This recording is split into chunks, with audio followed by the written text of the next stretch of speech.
네, 안녕하세요. 명성교수 캠라이프. 오늘은 14번째 시간 지방산과 관련돼서 한번 알아보도록 하겠습니다. 오늘이 이제 이번 학기 마지막 시간입니다. 어, 이 지방산이라고 하는 것은 화학적으로 봤을 때 이렇게 탄소 원자들이 이렇게 쭉 연결이 되어 있는데 여기에 이제 16개 탄소 사슬들이 있는데 그 끝에 가가지고 칼복실산이 이렇게 연결이 되어 있는 것을 지방산이라고 그럽니다.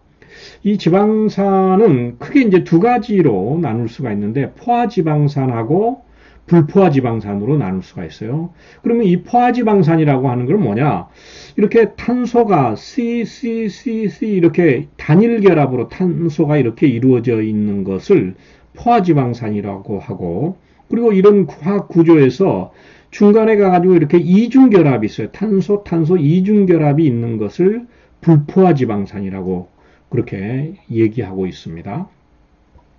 이 포화지방산하고 불포화지방산은 성질들이 굉장히 다릅니다. 이중결합이 하나 있는 것하고 없는 것하고 굉장히 다른데, 먼저 포화지방산은 실온에서 고체예요. 실온이라 하면 보통 25도씨를 얘기하고요. 그리고 이제 불포화지방산은 액체이고, 포화지방산은 직선 사슬로 돼 있는데 보통 이제 탄소가 16개에서 18개 있는 것이 이 지방산인데 얘가 직선 형태예요. 여기서 같이 직선 형태고, 불포화지방산은 이렇게 구분 형태로 되어 있습니다. 그리고 포화지방산은 그 녹는 점, 멜팅 포인트가 높아요. 보통 뭐 44도, 63도 이렇게 되는데, 불포화지방산은 상대적으로 낮습니다. 오일레이크 애시드 같은 경우에는 13도, 리놀레이크 애시드는 마이너스 5도시네요. 그리고 이 포화지방산은 보통 동물의 지방에서 포함되어 있는 것이 전부 다 포화지방산이고요. 그리고 또 팜오일이라든지 코코넛 오일 등의 이 포화지방산이 포함이 되어 있고, 불포화지방산은 보통 식물성 그 기름이라든지 생선의 그 오일, 그리고 뭐 아보카도 오일, 해바라기 씨 오일, 호두 오일, 카놀라 오일, 이런 것들이 불포화지방산입니다. 그리고 이제 이 사람에 대한 영향으로서는 이 포화지방산 같은 경우에는 혈중 콜레스테롤을 굉장히 증가시키는 그 역할을 하고 있고요. 동맥의 그 안쪽에 벽면에서 축적이 이루어집니다. 왜 그러냐면은 우리 몸은 온도가 36.5도잖아요. 그런데 여기에 보면 라울릭산이나 팔미트산이 뭐 44도, 63도씨예요. 그러니까 즉 녹는 점이, 그러니까 이보다 낮은 온도에서는, 즉 36.5도에서는 얘가 고체 상태로 덩어리가 돼 있다는 거죠.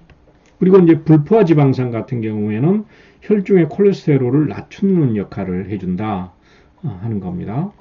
그러면은 이 불포화지방산이 우리가 보통 많이 이제 사용하고 이용을 하는데, 이 불포화지방산은 또 두 가지로 나눌 수가 있습니다. 시스하고 트랜스 지방으로 나눌 수가 있는데, 시스는 뭐냐? 화학 구조상에서 이 탄소 이중결합이 있는데 거기에 이제 이렇게 수소가 하나씩 결합이 돼 있어요. 그런데 이 수소의 방향이 두 개 다 똑같이 위쪽이냐 아래쪽이냐, 거기에 따라서 그냥 시스, 그냥 그렇게 얘기하는데, 트랜스의 경우에는 이게 수소의 위치가 다르다는 거죠. 수소가 방향이 하나는 위, 하나는 아래, 또 하나는 위, 하나는 아래, 이렇게 돼 있는 거죠. 이것을 트랜스 지방이라고 얘기를 합니다. 그래서 이 트랜스 지방은 그러면은 왜 생기느냐? 보통은 일반적으로 천연 상태에서는 대부분이 이 지방산이 시스 지방이에요. 이렇게 수소의 위치가 이렇게 똑같은 방향으로 돼 있는 건데, 이 불포화지방산이 이게 그 산패가 일어나요. 산패라고 하는 것은 뭐냐면요, 그 공기 중에서 얘가 산성화되면서 얘가 불쾌한 냄새가 나고 맛이 굉장히 스스럼한 이상한 맛이 나고 색깔도 변해요. 그것을 막기 위해서 수소를 거기다가 첨가를 해줘요. 그런 과정에서 이 트랜스 지방이 생기는데, 그 얘가 이런 마가린이라든지 쇼트닝이 이제 그 트랜스 지방들이 많이 포함이 되어 있습니다. 그런데 이 트랜스 지방은 비만의 원인이 된다든지, 또 그리고 저밀도 지방단백질 LDL이라고 하는 것이 많아져 가지고 혈관계 질환의 원인이 되기도 합니다. 그래서 이 트랜스 지방이 많이 포함되어 있는 것이 이런 케이크라든지 빵, 뭐 크로와상, 과자, 돈가스, 튀김, 치킨, 이게 이제 보통 그 건강을 생각할 때 이것들은 많이 먹지 말라 그런 얘기들을 하죠.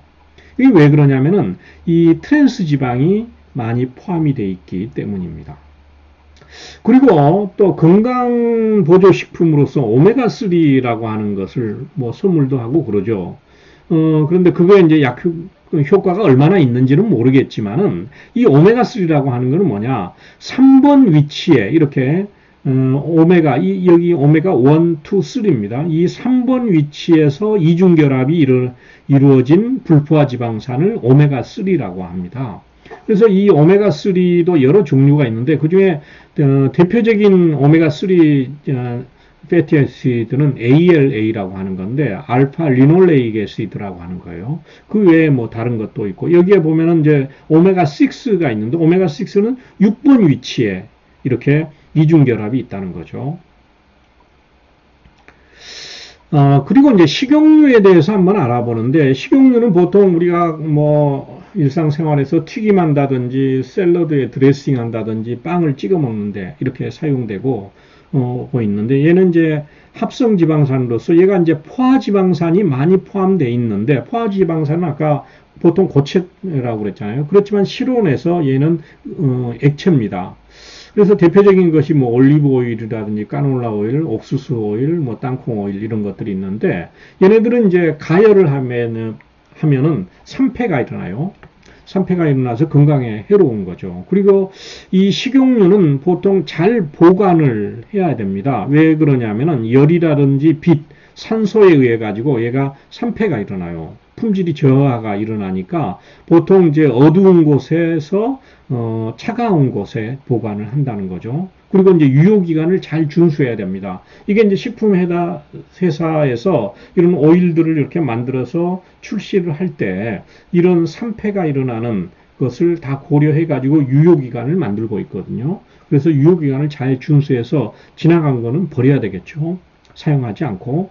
그리고 이제 이것을 폐기할 때는 잘해야 되는데 얘가 이제 물보다 가벼워요. 그리고 오일, 기름은 물하고 섞이지가 않잖아요. 그래서 위에 이렇게 떠 있으니까 보통 이제 공기 중에 있는 산소들이 이렇게 들어가고 그래야 되는데 그것을 산소가 들어가는 걸 막아버려요. 그래서 기름 1리터를 1리터는 물 100만 리터를 오염시킨다 하는 그런 통계가 있습니다. 굉장히 이 폐기하는데 그래서 중요하고, 그리고 이제 이것을 잘못 폐기하면은 보통 뭐 싱크대 같은데 이렇게 바로 버리게 되면은 이 배관을 막게 돼요. 그리고 뭐 변기 같은 데다 이제 또 버리는 경우도 있는데, 그래서 그렇게 버리면 안 되고요. 이것을 분리 배출해 주는 것이 좋고, 그리고 이제 이런 식용유 같은 경우는 재활용을 합니다. 분리 수거를 하면은 사료라든지 연료, 그리고 비누를 만드는데 사용하기도 합니다.